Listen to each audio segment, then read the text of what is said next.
Saulo de Tarso, nas características da sua impulsividade, deixou-se empolgar pela ideia de vingança, impressionado com o desassombro de Estevão em face da sua autoridade e da sua fama. A seu ver, o pregador do evangelho infligira-lhe humilhações públicas que impunham reparações equivalentes. Todos os círculos de Jerusalém, não obstante o curto prazo da sua nova permanência na cidade, não escondiam a admiração que lhe votavam. Os intelectuais do templo estimavam nele uma personalidade vigorosa, um guia seguro, tomando-o por mestre no racionalismo superior. Os mais antigos sacerdotes e doutores do Sinédrio reconheciam-lhe a inteligência aguda e nele depositavam a esperança do porvir. Na época, sua juventude dinâmica, votada quase inteiramente ao ministério da lei, centralizava, por assim dizer, todos os interesses da casuística. Com a argúcia psicológica que o caracterizava, o jovem tarsense conhecia o papel que Jerusalém lhe destinava. Assim, as controvérsias de Estevão doíam-lhe nas fibras mais sensíveis do coração. No fundo, seu ressentimento era panágio de uma juventude generosa e sincera. Entretanto, a vaidade ferida, o orgulho racial, o instinto de domínio toldavam-lhe a retina espiritual. No âmago das suas reflexões, odiava agora aquele Cristo crucificado, porque detestava Estevão, considerado então como perigoso inimigo. Não poderia tolerar qualquer expressão daquela doutrina, aparentemente simples, mas que vinha abalar o fundamento dos princípios estabelecidos. Perseguiria inflexivelmente o caminho, na pessoa de quantos lhe estivessem associados. Mobilizaria intencionalmente todas as simpatias de que dispunha para multiplicar a devassa imprescindível.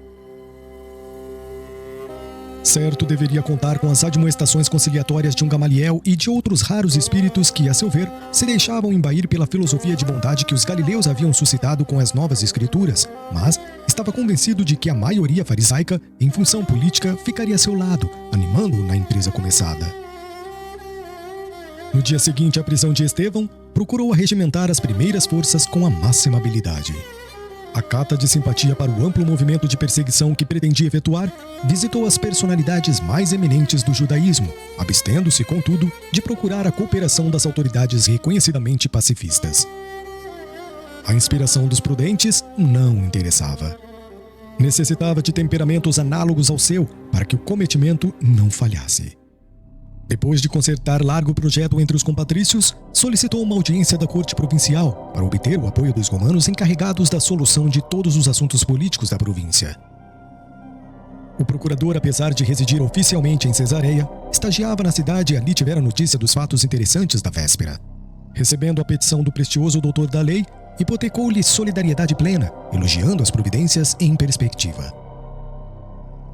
Seduzido pelo verbo fluente do moço rabino, fez-lhe sentir com a displicência do homem de Estado de todos os tempos e em quaisquer circunstâncias pelos assuntos religiosos, que reconhecia no farisaísmo razões de sobra para mover combate aos galileus ignorantes que perturbavam o ritmo das manifestações de fé nos santuários da cidade santa.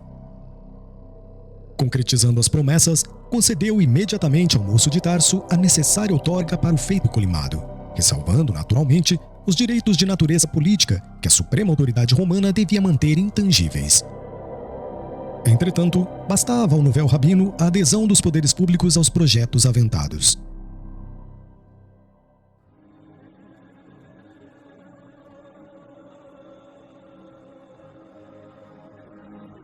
Animado em seus propósitos pela quase geral aprovação do seu plano, Saulo começou a coordenar as primeiras diligências por desvendar as atividades do caminho em suas mínimas modalidades.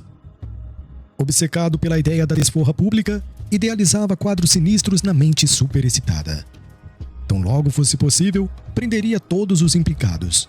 O evangelho, aos seus olhos, dissimulava sedição iminente. Apresentaria os conceitos oratórios de Estevão como senha da bandeira revolucionária, de maneira a despertar a repulsa dos companheiros menos vigilantes, habituados a pactuar com o mal a pretexto da acomodatícia tolerância. Combinaria os textos da lei de Moisés e dos escritos sagrados para justificar que se deveria conduzir os desertores dos princípios da raça até a morte. Demonstraria a irrepreensibilidade da sua conduta inflexível. Tudo faria para conduzir Simão Pedro ao calabouço. Em sua opinião, devia ser ele o autor intelectual da trama sutil que se vinha formando por causa da memória de um simples carpinteiro. No arrebatamento das ideias precipitadas, chegava a concluir que ninguém seria poupado nas suas decisões irrevogáveis. Nesse dia singularizado pela visita às autoridades em evidência no intuito de atraí-las à sua causa, outros fatos surpreendentes vieram agravar as preocupações que os assoberbavam. Oséias Marcos e Samuel Natan, dois compatriotas riquíssimos de Jerusalém, depois de ouvirem a defesa pessoal de Estevão no Sinédrio, impressionados com a eloquência e justeza dos conceitos do orador, distribuíram com os filhos a parte da herança cabível a cada um e doaram para o caminho o restante de seus haveres. Para isso, procuraram Simão Pedro beijando-lhe as mãos calejadas no trabalho, depois de lhe ouvirem a palavra acerca de Jesus Cristo. A notícia ecoou nos círculos farisaicos com as características de um verdadeiro escândalo. Saulo de Tarso teve conhecimento do fato no dia imediato, aferindo o abalo geral que a atitude de Estevão provocara. A defecção dos dois correligionários bandeando-se para os galileus causou-lhe profundo sentimento de revolta. Falava-se mais que Oséias e Samuel, entregando ao caminho a totalidade de seus bens, haviam declarado entre lágrimas que aceitavam o Cristo como o Messias prometido. Os comentários dos amigos a respeito instigavam-no às mais fortes represálias. Designado pelas caprichosas correntes populares como o mais jovem defensor da lei, sentia-se compelido cada vez mais a revelar o seu ascendente nesse posto que considerava sagrado. Na defesa do seu mandato, por isso mesmo desprezaria todas as considerações tendentes a infirmar-lhe o rigorismo em que presumia um divino dever. Considerando a gravidade da última ocorrência que ameaçava a estabilidade do judaísmo no seio mesmo dos seus elementos mais destacados, procurou novamente as autoridades supremas do Sinédrio, a fim de apressar as repressões em perspectiva. Atento à autorização concedida pelos mais altos poderes políticos da província, Caifás propôs fosse o zeloso doutor de Tarso nomeado chefe e promotor de todas as providências atinentes e indispensáveis à guarda e defesa da lei. Competia-lhe, então, promover todos os recursos que julgasse convenientes e úteis, reservadas ao Sinédrio as últimas decisões máxime, as de natureza mais grave. Satisfeito com o resultado da reunião que improvisara, o moço tarcense acentuou antes de se despedir dos amigos. Hoje mesmo requisitarei o corpo de tropa que deverá operar no perímetro da cidade. Amanhã, ordenarei a detenção de Samuel e Oséias até que se resolvam a retomar juízo. E no final da semana, tratarei das capturas da gentalha do caminho. Não temerás acaso os sortilégios? De modo algum. Sabendo de oitiva que os próprios militares começam a ficar supersticiosos sob a influência das ideias extravagantes dessa gente, chefiarei em pessoa a expedição, porquanto tenciono recolher o tal Simão Pedro ao calabouço. Simão Pedro? Por que não? Sabes o motivo da ausência de Gamaliel ao nosso encontro de hoje? Não. É que, a convite desse mesmo Simão, ele foi observar as instalações e os feitos do caminho. Não achas tudo isso extremamente curioso? Temos, de maneira geral, a impressão de que o chefe humilde dos galileus, desaprovando a atitude de Estevão perante o Sinédrio, deseja recompor a situação, buscando aproximar-se de nossa autoridade administrativa. Quem sabe tudo isso seja útil? No mínimo, é bem possível estejamos caminhando para a necessária reharmonização.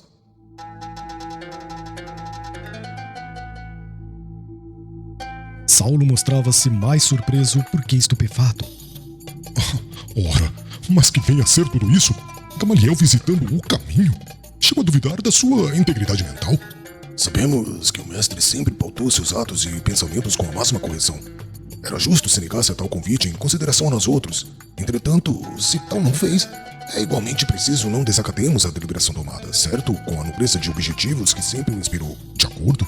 Entretanto, apesar da amizade e gratidão que lhe consagro, nem mesmo Gamaliel poderá modificar minhas resoluções.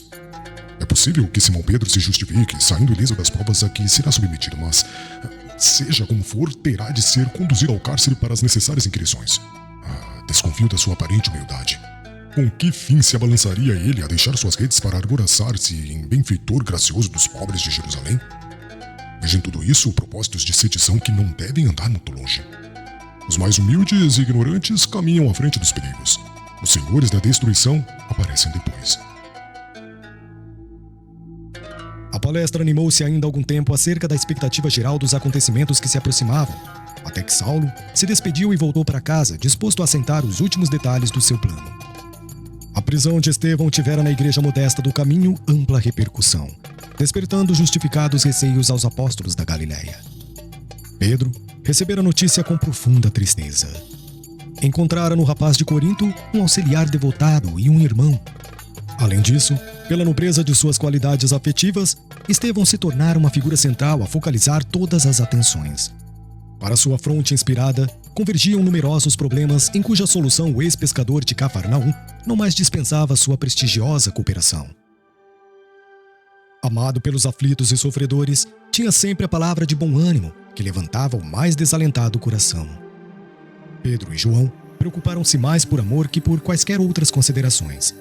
Entretanto, Tiago, filho de Alfeu, não conseguia disfarçar seu desgosto em face da conduta desassombrada do irmão de fé, que não hesitara em afrontar os poderes farisaicos dos senhores da situação. Na opinião dele, Estevão andara errado no capítulo das exortações. Deveria comedir-se, merecer a prisão pelos argumentos precipitados na defesa de si mesmo. Fermentara-se a discussão. Pedro fazia-lhe sentir a oportunidade da ocorrência para que se revelasse a liberdade do Evangelho.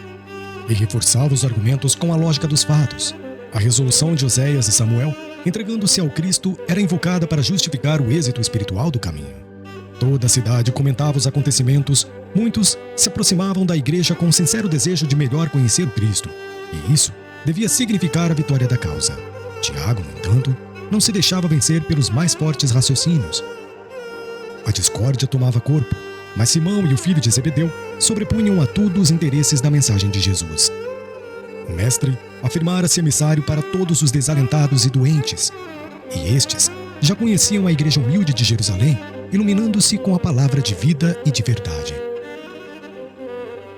Os enfermos, os desiludidos da sorte, os desprotegidos do mundo, os tristes, iam-lhe ao encontro para o esclarecimento consolador. Era de ver-se como se rejubilavam na dor quando se lhes falava da claridade eterna da ressurreição. Velhinhos trêmulos abriam os olhos desmensuradamente, como se contemplassem novos horizontes de imprevistas esperanças. Criaturas cansadas da luta terrestre sorriam venturosas, quando, ouvindo a boa nova, compreendiam que a existência amargurada não era tudo. Pedro observava os sofredores que Jesus tanto amara e experimentava novas forças. Ciente da atitude nobre de Gamaliel ante as acusações do doutor de Tarso e crente de que só ela evitara o apedrejamento imediato de Estevão, concebeu o projeto de convidá-lo a visitar as instalações toscas da Igreja do Caminho. Exposta aos companheiros a ideia, foi unanimamente aprovada. João era o mensageiro escolhido para o novo cometimento. Gamaliel não só recebeu cavalheirescamente o emissário, como também demonstrou grande interesse pelo convite, aceitando-o com a generosidade que lhe exornava a velhice veneranda. Entabuladas combinações, o sábio rabino deu entrada na casa pobre dos galileus, que o receberam com infinita alegria.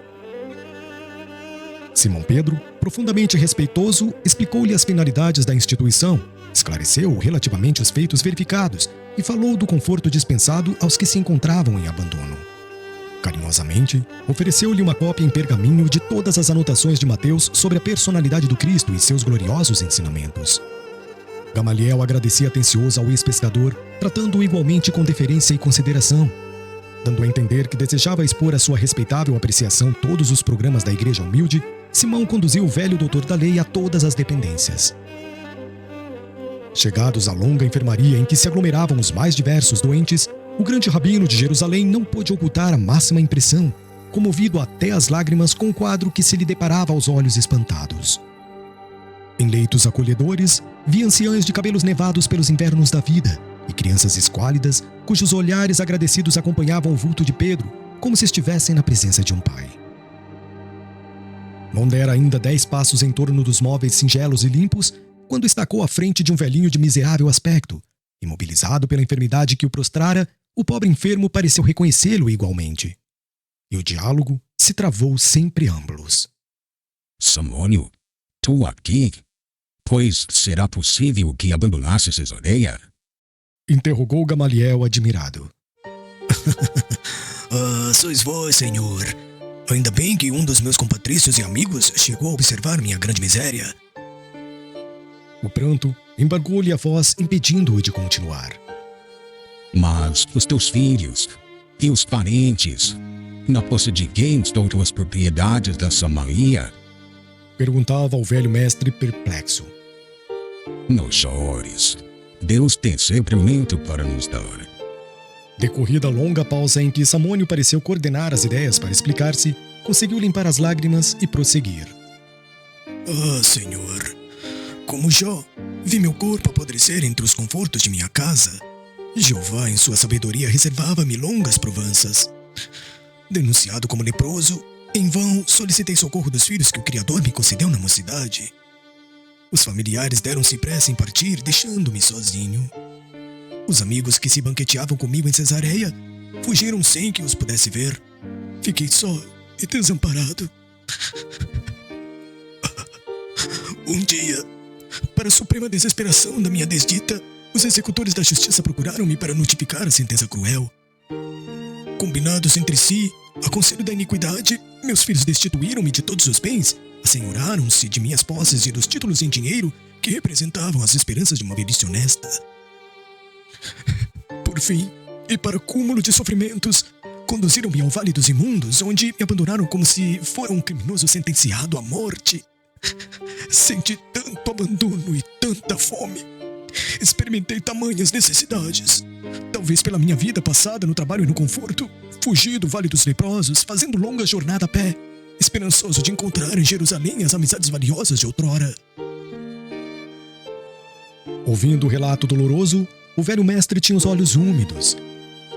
Conhecera Samônio nos dias mais felizes de sua vida, homenageado em sua residência de passagem por Cesareia, espantava-se agora daquela angustiosa indigência. Depois de pequeno interregno em que o doente procurava enxugar o suor e as lágrimas, com voz pausada, continuou. Empreendi a viagem, mas tudo conspirou contra mim. Em breve os pés chagados não podiam caminhar. Arrastava-me como podia, cheio de cansaço e sede, quando um carroceiro humilde e apiedado me colheu e trouxe a esta casa onde a dor encontra um consolo fraternal. Gamaliel não sabia como externar sua surpresa, tal a emoção que lhe vibrava no íntimo. Pedro, igualmente, estava sensibilizado. Acostumando-se à prática do bem sem cogitar jamais dos antecedentes do socorrido, via no caso uma confortadora revelação do amoroso poder do Cristo. O grande rabino estava atônito diante do que ali via e ouvia. Com a sinceridade que lhe era peculiar, não podia dissimular sua amizade agradecida ao pobre enfermo, mas, sem recurso para retirá-lo daquele albergue, via-se na contingência de estender seu reconhecimento a Simão Pedro e demais companheiros do ex-pescador de Cafarnaum. Só agora reconhecia que o judaísmo não havia cogitado desses pousos de amor. Encontrando ali o amigo leproso, desejou sinceramente ampará-lo. Pela primeira vez pensou na dolorosa eventualidade de enviar um ente amado ao Vale dos Imundos. Ele, que aconselhara esse recurso a tanta gente, ali estava considerando agora a situação de um amigo querido. O episódio abalava-o profundamente. Procurando evitar raciocínios filosóficos de modo a não cair em conclusões apressadas, falou com doçura. Sim, tens razão para agradecer o esforço dos teus benfeitores. E também a misericórdia do Cristo, acentuou o doente com uma lágrima. Creio agora que o generoso profeta de Nazaré, com o testemunho de amor que nos trouxe, é o Messias prometido. O grande doutor compreendeu o êxito da nova doutrina. Aquele Jesus desconhecido, ignorado da sociedade mais culta de Jerusalém, triunfava no coração dos infelizes pela contribuição de amor desinteressado que trouxera aos mais deserdados da sorte. Compreendeu, ao mesmo tempo, a discrição que lhe se impunha naquele meio humilde, atentas às suas responsabilidades na vida pública. Precisando prosseguir na conversa por testemunhar o seu altruísmo e piedade, advertiu com um sorriso.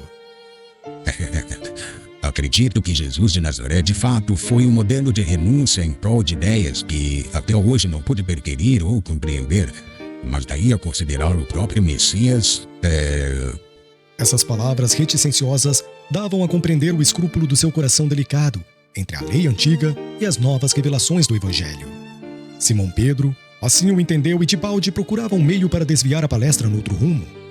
O próprio Samônio, porém, como tutelado do mestre, foi em auxílio do apóstolo, redarguindo a Gamaliel com observações ponderadas e justas. Se eu estivesse com saúde, plenamente identificado com a família e no gozo dos bens que conquistei com esforço e trabalho, talvez duvidasse também dessa realidade confortadora. Mas estou prostrado, esquecido de todos e sei quem me deu a mão amiga. Como israelita, amantes da lei de Moisés, temos esperado um salvador na pessoa mortal de um príncipe do mundo. Contudo, essa crença há de prevalecer para uma situação passageira. São ilusórios preconceitos esses que nos levam a induzir uma dominação de forças perecíveis. A enfermidade, porém, é conselheira, carinhosa e esclarecida. De que nos valeria um profeta que salvasse o mundo para depois desaparecer entre as misérias anônimas de um corpo apodrecido? Não está escrito que toda iniquidade perecerá? E onde está o príncipe poderoso da terra que domine sem a garantia das armas? O leito de dor é um campo de ensinamentos sublimes e luminosos. Nele, a alma exausta vai estimando o corpo à função de uma túnica. Tudo o que se refere à vestimenta vai perdendo, consequentemente, a importância. Persevera, contudo, a nossa realidade espiritual. Os antigos afirmavam que somos deuses. Na minha situação atual, tenho a perfeita impressão de que somos deuses projetados num turbilhão de pó. Apesar das chagas postulentas que me segregam das afeições mais queridas, penso, quero e amo. Na câmara escura do sofrimento, encontrei o Senhor Jesus para compreendê-lo melhor. Hoje creio que o seu poder dominará as nações, porque é a força do amor triunfando da própria morte. A voz daquele homem, marcado de feridas roxas no seu grave entono, parecia o clarim da verdade saindo de um monte de pó. Pedro verificava satisfeito o progresso moral daquele mendigo anônimo para avaliar intimamente a força regeneradora do Evangelho. Gamaliel, por sua vez, aturdia-se com o profundo sentido daqueles conceitos. A pregação do Cristo nos lábios de um doente desamparado tinha um cunho de beleza misteriosa e singular. Samônio falara no tom de quem tivera experiências diretas de um encontro real com o profeta nazareno. Buscando afastar qualquer possibilidade de controvérsia religiosa, o generoso rabino sorriu e acrescentou: Reconheço que falas com muita sabedoria. Se é incontestável que estou em uma idade em que não seria útil alterar os princípios, não posso manifestar-me contrário às tuas suposições, pois estou bem de saúde, gozo o carinho dos meus e tenho vida tranquila. Minha faculdade de julgar, portanto, tem de operar noutro rumo. Sim, é justo. Por enquanto, não estás precisando de um salvador. Eis porque o Cristo afirmava que viera para os doentes e para os aflitos. Gamaliel compreendeu o alcance dessas palavras que davam para meditar uma vida inteira. Sentiu os olhos úmidos. A observação de Samônio penetrara-lhe fundo o coração sensível de homem justo. Percebendo, todavia, que necessitava de prudência para não confundir os sentimentos do povo atento ao cargo oficial que ocupava, esboçou um manso sorriso para o interlocutor, bateu-lhe levemente no ombro e, com acento de fraternal sinceridade, acentuou: Talvez tenha razão. Estudarei o teu Cristo. E, lembrando o pouco tempo de que dispunha, recomendou o amigo a Simão, despedindo-se num abraço para acompanhar o apóstolo de Cafarnaum às últimas dependências. Antes de se retirar, o sábio rabino felicitou os companheiros de Jesus pela obra que realizavam na cidade e, compreendendo a delicadeza de sua missão num ambiente por vezes tão hostil, aconselhou a Pedro não esquecer na Igreja do Caminho todas as práticas exteriores do judaísmo. Seria justo, a seu ver, que se cuidasse da circuncisão de todos os que lhe batessem à porta, que evitasse as viandas impuras, que não olvidassem o templo e seus princípios. Gamaliel sabia que os galileus não seriam isentos de perseguição, ainda mais se tratando de uma organização iniciada por alguém que fora condenado à morte pelo Sinédrio. Com aqueles conselhos, visava aparar os golpes da violência, que cedo ou tarde haveriam de chegar. Pedro, João e Tiago agradeceram sensibilizados a carinhosa admoestação, e o velho doutor regressou ao lar fundamente impressionado com as lições do dia, levando consigo os apontamentos de Mateus, que se pôs a ler imediatamente. Mais 2 dias decorreram e as perseguições capitaneadas por Saulo de Tarso começaram a sacudir Jerusalém em todos os setores de suas atividades religiosas. Oséias Marcos e Samuel Natã foram presos sem nota de culpa a fim de responder a rigoroso inquérito. Os cooperadores do movimento organizaram longas nominatas dos israelitas mais destacados que frequentavam as reuniões da Igreja do Caminho. O moço de Tarso determinara que se abrisse inquérito geral. Entretanto, como desejava dar uma demonstração de desassombro aos adversários, julgou que deveria iniciar as prisões de maior importância, depois do encarceramento de Oséias e Samuel, no reduto mesmo dos galileus obscuros que haviam ousado afrontar a sua autoridade. Foi pela manhã de um dia muito claro que o futuro rabino, cercado de alguns companheiros e soldados, bateu à porta da casa humilde, fazendo grande alarde dos fins de sua visita insidiosa. Simão Pedro, em pessoa, foi atendê-lo com grande serenidade nos olhos. Indisfarçável pavor estabeleceu-se entre os mais tímidos, porquanto 2 jovens que acompanhavam o apóstolo se incumbiram de correr ao interior e espalhar a notícia. És tu, Simão Pedro? antigo pescador de Cafarnaum? Perguntou Saulo com certa insolência. Eu mesmo. Estás preso. Disse o chefe da expedição num gesto de triunfo. E mandando que 2 dos companheiros se adiantassem, ordenou que fosse o apóstolo algemado incontinente. Pedro não opôs a mínima resistência. Impressionado com o temperamento pacífico que os continuadores do Nazareno testemunhavam sempre, Saulo objetou com escárnio. O mestre do caminho deve ter sido um alto modelo de inércia e covardia. Ainda não encontrei qualquer indício de dignidade nos seus discípulos, cujas faculdades de ação parecem mortas. Enganai-vos quando assim julgais. O discípulo do Evangelho é apenas inimigo do mal, e na sua tarefa coloca o amor acima de todos os princípios. Além do mais, nós consideramos que todo julgo com Jesus é suave. O jovem tarsense, detentor de tão alto poderio, não dissimulou o mal-estar que a resposta lhe causava, e apontando o continuador de Jesus, disse a um dos homens da escolta: Jonas, toma conta dele. E acentuando ironicamente as palavras, dirigiu-se aos demais com um gesto de desprezo para o apóstolo algemado, que o contemplava sereno, embora surpreendido. Não discutamos com este homem. Esta gente do caminho está sempre cheia de raciocínios absurdos. É preciso não perder tempo com a cegueira da ignorância. Vamos até lá dentro. Prendamos os chefes. Os secazes do carpinteiro hão de ser perseguidos até o fim. Resoluto, tomou a dianteira penetrando ousadamente em busca dos apartamentos mais íntimos. De porta em porta, encontrava mendigos que o fitavam tomados de espanto e amargura. O quadro vivo de tanta miséria abrigada enchia-o de admiração, mas esforçava-se por não perder a enfibratura implacável de maneira a executar seus projetos nos menores detalhes. Ao lado da enfermaria de mais vastas proporções, encontrou o filho de Zebedeu, que lhe ouviu a voz de prisão sem alterar a serenidade fisionômica. Sentindo as mãos grosseiras do soldado que lhe aplicava as algemas, João ergueu os olhos ao alto e murmurou simplesmente: Encomendo-me ao Cristo. O chefe da caravana olhou-o com profundo desprezo e exclamou altivamente para os companheiros: Faltam 2 dos mais suspeitos. Procuremo-los. Referia-se a Felipe e Tiago na qualidade de discípulos diretos do Messias Nazareno. Mais alguns passos e o primeiro foi encontrado facilmente. Felipe deixou-se algemar sem um protesto. Suas filhas o rodearam aflitas e chorosas. Coragem, filhas. Acaso seríamos superiores a Jesus que foi perseguido e crucificado pelos homens? Ouves, Clemente, não se percebe outra coisa a não ser referências ao estranho Nazareno. O primeiro falou em julgo do Cristo. O segundo encomendou-se ao Cristo. Este alude à superioridade do Cristo. Aonde iremos? Após desabafar a cólera em termos ásperos, rematava com um estribilho constante: Haveremos de ir até o fim. Seguros os 3 prisioneiros, faltava o filho de Alfeu. Alguém se lembrou de procurá-lo no tosco biombo que ocupava. Com efeito, lá o acharam ajoelhado, tendo diante dos olhos um rolo de pergaminhos em que se encontrava a lei de Moisés. Via-se-lhe a palidez marmórea do rosto quando Saulo se aproximou ríspido. Que isso? Há aqui alguém que cuide da lei? O irmão de Levi levantou os olhos transbordantes de sincero receio e explicou humilde: Senhor, jamais esqueci a lei de nossos pais. Meus avós ensinaram-me a receber de joelhos as luzes do profeta santo. A atitude de Tiago não traduzia fingimento. Consagrando o máximo respeito ao libertador de Israel, sempre ouvira dizer que seus livros sagrados estavam tocados de virtude santa. Na expectativa do cárcere, atemorizava-se com o perigo iminente.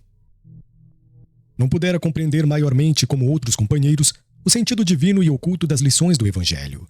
O sacrifício inspirava-lhe indisfarçáveis temores. Afinal, pensava ele na compreensão parcial do Cristo. Quem ficaria para superintender as obras começadas? O mestre expirara na cruz e naquele instante os apóstolos de Jerusalém estavam presos.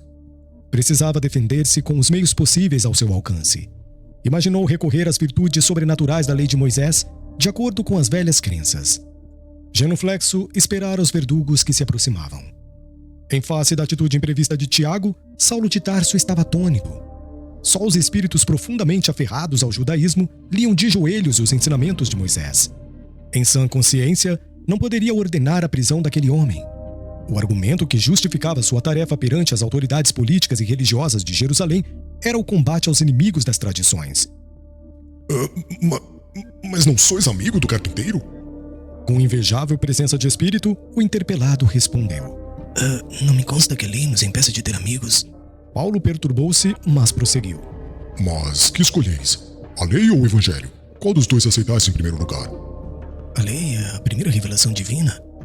Disse Tiago com inteligência.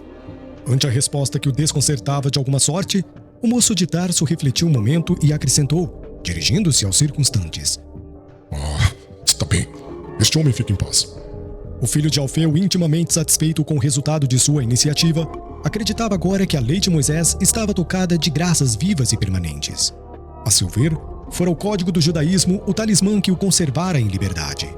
Desde esse dia, o irmão de Levi ia consolidar para sempre suas tendências supersticiosas. O fanatismo que os historiadores do cristianismo encontraram na sua personalidade enigmática teve aí sua origem. Afastando-se do aposento de Tiago, Saulo preparava-se para sair, quando de regresso à portaria para ordenar a partida dos prisioneiros, esbarrou com a cena que mais o haveria de impressionar. Todos os doentes que se podiam arrastar, todos os abrigados capazes de se moverem, cercavam a pessoa de Pedro, chorando comovidamente. Algumas crianças lhe chamavam pai. Anciãs trêmulos osculavam-lhe as mãos. Quem se compadecerá de nós agora? Perguntava uma velhinha debulhada em pranto. Meu pai, onde vão levá-los? Dizia um órfão afetuoso, abraçando-se ao prisioneiro. Vão ao monte, filho. Respondia o apóstolo. E se vos matarem? Tornava o pequenino com uma grande interrogação nos olhos azuis. Encontrar-me-ei com o mestre e voltarei com ele. Esclarecia Pedro bondosamente. Nesse instante, surgiu a figura de Saulo que regressava. Contemplando a multidão de aleijados, cegos, leprosos e crianças que entupiam a sala, exclamou irritado. Afastem-se! Vamos! Abram caminho! Alguns recuavam espavoridos, vendo os soldados que se aproximavam, enquanto os mais resolutos não arredavam passo. Um leproso que mal se punha em pé, adiantou-se. O velho Samônio, recordando-se do tempo em que podia mandar e ser obedecido, aproximou-se de Saulo com desassombro. Nós precisamos saber para onde vão estes prisioneiros. Para trás! Será possível que um homem da lei tenha de dar satisfações a um velho imundo? Os guardas armados tentaram adiantar-se para castigar o atrevido. No entanto, a lepra defendia Samônio dos seus ataques. Prevalecendo-se da situação, o antigo proprietário de Cesareia revidou com firmeza. Ora, o homem da lei não precisa prestar contas senão a Deus quando no exato cumprimento dos seus deveres. Todavia, nesta casa falam os códigos de humanidade. Para vós, eu sou um imundo, mas para Simão Pedro sou um irmão. Prendeis os bons e libertais os maus? Onde a vossa justiça? Crede somente no Deus dos exércitos? É indispensável saberdes que se o Eterno é o fator supremo da ordem, o Evangelho nos ensina a buscar em sua providência o carinho de um pai. Ouvindo aquela voz digna que fluía da miséria e do sofrimento como um apelo de desesperação, Saulo quedara-se admirado. O mendigo, entretanto, depois de longa pausa, prosseguia resoluto. Onde estão vossas casas de arrimo aos oprimidos da sorte? Quando vos lembrastes de um asilo para os mais infelizes? Enganai-vos se supondes inércia em nossa atitude. Os fariseus levaram Jesus ao calvário da crucificação, privando os necessitados de sua presença inefável. Por haver praticado o bem, Estevão foi metido no cárcere. Agora, o Sinédrio requisita aos apóstolos do caminho, retribuindo-lhes a bondade com a escuridão do calabouço. Mas estáis equivocados. Nós, os miseráveis de Jerusalém, haveremos de lutar convosco. De Simão Pedro, nós disputaremos a própria sombra. Se vos negardes a atender nossas súplicas, importa lembrardes que somos leprosos, envenenaremos vossos poços, pagareis a perversidade com a saúde e com a vida. Nesse inteirim, não pôde continuar. Ante a expectação angustiosa de todos, Saulo de Tarso sentenciou ríspido. Cala-te, miserável! Onde estou que te pude ouvir até agora? Nem mais uma palavra! E designando-o a um dos soldados, murmurou com desprezo. Sinésio, dá-lhe 10 bastonadas. É indispensável castigar-lhe a língua insolente e viperina. Ali mesmo, à vista de todos os companheiros que se retraíam amedrontados, Samônio recebeu o castigo sem balbuciar uma queixa. Pedro e João tinham os olhos úmidos. Os demais doentes encolhiam-se estarrecidos. Terminada a tarefa, um grande silêncio dominava os corações ansiosos e doloridos. O doutor de Tarso rompeu a expectativa com a ordem de partida a caminho do cárcere. 2 crianças pálidas acercaram-se então do ex-pescador de Cafarnaum e perguntaram chorosas. Pai, com quem ficaremos nós? Pedro voltou-se acabrunhado e respondeu com ternura. As filhas de Felipe ficarão convosco. Se Jesus permitir, meus filhos, não me demorarei. O próprio Saulo intimamente estava comovido. Entretanto, não desejava trair-se a si mesmo, deixando-se vencer pela emoção que o quadro lhe provocava. Pedro compreendeu que as lágrimas silenciosas de todos os tutelados humildes do caminho traduziam desvelado amor naquele momento de angustiantes despedidas. Em seguida a esse feito, o jovem tarcense desdobrou as energias na primeira perseguição experimentada pelas expressões individuais e coletivas do cristianismo nascente. Mais do que se poderia supor, Jerusalém regurgitava de criaturas que se interessavam pelas ideias do Messias Nazareno. Saulo prevaleceu-se dessa circunstância para fazer sentir mais uma vez o perigo ideológico que o evangelho representava. Numerosas prisões foram efetuadas. Na cidade, iniciara-se um êxodo de grandes proporções. Os amigos do caminho com possibilidades financeiras preferiram encetar vida nova na Idumeia ou na Arábia, na Cilícia ou na Síria. Os que podiam escapavam ao rigor dos inquéritos violentos, iniciados com retumbância de escândalo público. As personalidades mais eminentes eram metidas na prisão incomunicáveis, mas os anônimos e humildes, os da plebe, sofriam grandes vexames nas dependências do tribunal, onde se faziam os interrogatórios. Os guardas assalariados por Saulo para a execução do nefando trabalho excediam-se nos abusos. És do caminho de Cristo Jesus? Perguntava um deles a uma desventurada mulher com risinhos de ironia. Eu... Gaguejava infeliz, compreendendo a delicadeza da situação. Depressa! Dize depressa! Tornava o Beleguim desrespeitoso. A mísera criatura empalidecia a tremer, refletindo nos pesados castigos que lhe seriam impostos, e retrucava com profundo temor. Eu não. E que foste fazer nas suas assembleias sediosas? Fui buscar remédio para um filho doente. Em face da negativa, o preposto do Sinédrio parecia acalmar-se, mas logo exclamava para um dos auxiliares. Muito bem. A interrogada pode ir em paz. Antes, porém, de retirar-se, manda o regulamento se lhe aplique alguns golpes de chanfalho.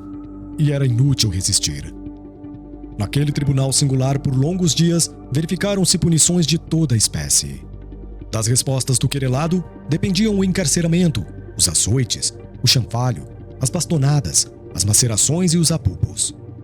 Saulo tornara-se a mola central do movimento terrível e execrado por todos os simpatizantes do caminho. Multiplicando energias, visitava diariamente os núcleos do serviço a que costumava chamar Expurgo de Jerusalém, desenvolvendo atividade pasmosa, dentro da qual mantinha a vigilância constante das autoridades administrativas. Encorajava os auxiliares e prepostos, instigava outros perseguidores dos princípios de Jesus, sem deixar arrefecer-se o zelo religioso do Sinédrio. Dentro de uma semana após as prisões efetuadas na igreja modesta, realizava-se a memorável sessão em que Pedro, João e Felipe deveriam ser julgados. A assembleia excepcional despertara a maior curiosidade. Lá, se congregavam todas as personalidades eminentes do farisaísmo dominante. Gamaliel compareceu dando mostras de profundo abatimento. De modo geral, comentava-se a atitude dos mendigos que, não obtendo permissão de ingresso, aglomeravam-se em longas filas na grande praça e protestavam em atroante vozerio. De balde aplicavam-lhes bastonadas a torto e a direito, porque a turba de miseráveis assumira proporções nunca vistas. O quadro era curioso e alarmante. Tomar providências para correr com a massa parecia tarefa impossível. Os peregrinos e os doentes contavam-se por centenas numerosas. Era inútil reprimir nos pontos isolados o que somente vinha agravar a revolta e desesperação de muitos. Em altos brados, reclamavam a liberdade de Simão Pedro, exigiam em tumulto a sua libertação como se exigissem um legado de seu legítimo direito. No salão nobre, não só os assistentes comentavam o fato, mas também os juízes não dissimulavam profunda impressão. O próprio Anás contava o assédio de que vinha sendo objeto por parte dos favorecidos de Jerusalém. Alexandre alegava que a sua residência fluíra centenas de aflitos a solicitar-lhes os bons ofícios a favor dos prisioneiros. Saulo, de vez em quando, respondia a um ou outro com rápidos monossílabos. Sua fisionomia carregada traduzia propósitos inferiores relativamente ao destino dos apóstolos da Boa Nova, que lá estavam à sua frente no fundo da sala, humildes, serenos, no banco dos criminosos comuns. Viu-se então que Gamaliel se detinha com o sumo sacerdote em conversação íntima, que durou alguns minutos e despertava grande curiosidade entre os colegas. Em seguida, o venerando doutor da lei chamou o ex-discípulo para um entendimento particular antes de iniciarem os trabalhos. Os colegas perceberam que o rabino tolerante e generoso ia advogar a causa dos continuadores do Nazareno. Qual a sentença ao ser proposta para os prisioneiros? Interrogou o velhinho com bondoso interesse logo que se viram distanciados dos grupos rumorosos. Bom, sendo eles galileus, não lhes será conferido o direito da palavra no recinto, de maneira que já deliberei a punição que lhes cabe. Vou propor a morte dos 3, com a de Estevão pelo apedrejamento. Que dizeis? Não vejo outro recurso. Precisamos extirpar pela raiz os males que começam. Acredito que, se encararmos o movimento com tolerância, teremos o prestígio do judaísmo abalado por nossas próprias mãos. Entretanto, Saulo, devo invocar o ascendente que tenho em tua formação espiritual para defender estes homens da pena de morte. O moço caprichoso fez-se lívido. Não se habituara a transigir nos seus conceitos e decisões. Sua vontade era sempre tirânica e inflexível. Mas Gamaliel fora de todos os tempos o seu melhor amigo. Aquelas mãos rugosas lhe haviam ministrado os exemplos mais santos. Delas, recebera vasto potencial de socorro em todos os dias da sua vida. Compreendeu que defrontara um obstáculo poderoso na consecução integral dos seus desejos. O venerando rabino percebeu a perplexidade e logo insistiu. Ninguém mais do que eu conhece a generosidade de teu coração. E eu sou o primeiro a reconhecer que tuas resoluções obedecem ao zelo inexcedível na defesa de nossos princípios milenares. Mas o caminho, Saulo, parece ter uma grande finalidade na renovação dos nossos valores humanos e religiosos. Quem, entre nós, havia se lembrado de amparar os infortunados com o provimento de um lar afetuoso e fraterno? Antes da tua diligência corretiva, visitei essa instituição singela e pude confortar-me na observação do seu excelente programa. O jovem doutor estava pálido, ouvindo tais conceitos que, a seu ver, eram um positivo sinal de fraqueza. Mas será possível que também vós tenhas lido o Evangelho dos Galileus? Estou lendo, e pretendo meditar mais demoradamente os fenômenos que ocorrem em nosso tempo. Presinto grandes transformações em toda parte. Tenciono retirar-me da vida pública em breves dias, a fim de tomar o caminho do deserto. É claro, porém, que estas minhas palavras devem ser guardadas por ti em penhor de muita confiança. Sumamente impressionado, o moço de Tarso não sabia o que responder. Presumia o mestre respeitável mentalmente prejudicado por excesso de lucubrações. O mestre, porém, como se lhe adivinhasse o pensamento, acrescentou. Não me suponhas mentalmente debilitado. A velhice no corpo não me apagou a capacidade de pensar e discernir por mim mesmo. Compreendo o escândalo que se levantaria em Jerusalém se um rabino do Sinédrio modificasse publicamente as convicções mais íntimas. Mas é preciso convir que estou falando a um filho espiritual. Exprimindo sinceramente o meu ponto de vista, faço-o tão só para defender homens generosos e justos de uma sentença iníqua e indevida. Vossa revelação decepciona-me profundamente. Conhece-me de menino e sabes que o homem sincero não se poderá preocupar com os que o elogiem ou lamentem no cumprimento de um sagrado dever. E, imprimindo carinhoso acento à voz, acentuou solícito. Não me faças ir contigo nessa assembleia aos debates públicos escandalosos e atentatórios de feição amorosa que toda verdade deve trazer consigo. Libertarás esses homens em atenção ao nosso passado de muito entendimento. É só o que te peço. Deixa-os em paz por amor aos nossos laços afetivos. Daqui a alguns dias não precisarás proceder mais coisa alguma, velho mestre. Serás meu substituto nesse cenáculo por quanto tenciono abandonar a cidade em breves dias. E como Saulo hesitasse, continuou. Não precisarás refletir muito tempo. O sumo sacerdote está ciente de que eu pediria tua clemência para os prisioneiros. Mas e a minha autoridade? Como conciliar a indulgência com a necessidade de reprimir o mal? Toda autoridade é de Deus. Nós somos simplesmente instrumentos, meu filho. Ninguém se diminuirá por ser bom e tolerante. Quando a providência mais digna, cabível no caso, é conceder liberdade a todos eles. Todos? Como não? Pedro é um homem generoso. Filipe é um pai de família extremamente dedicado ao cumprimento de seus deveres. João é um moço simples. Estevão se consagrou aos pobres. Sim. Concordo com a liberação dos 3 primeiros com uma conciliação. Por serem casados, Pedro e Filipe poderão continuar em Jerusalém restringindo suas atividades ao socorro dos doentes e necessitados. João será banido, mas Estevão deverá sofrer a sentença decisiva. Já propus publicamente a lapidação e não vejo motivos para transigir. Mesmo porque, para escarmento, pelo menos um dos discípulos do carpinteiro deve morrer.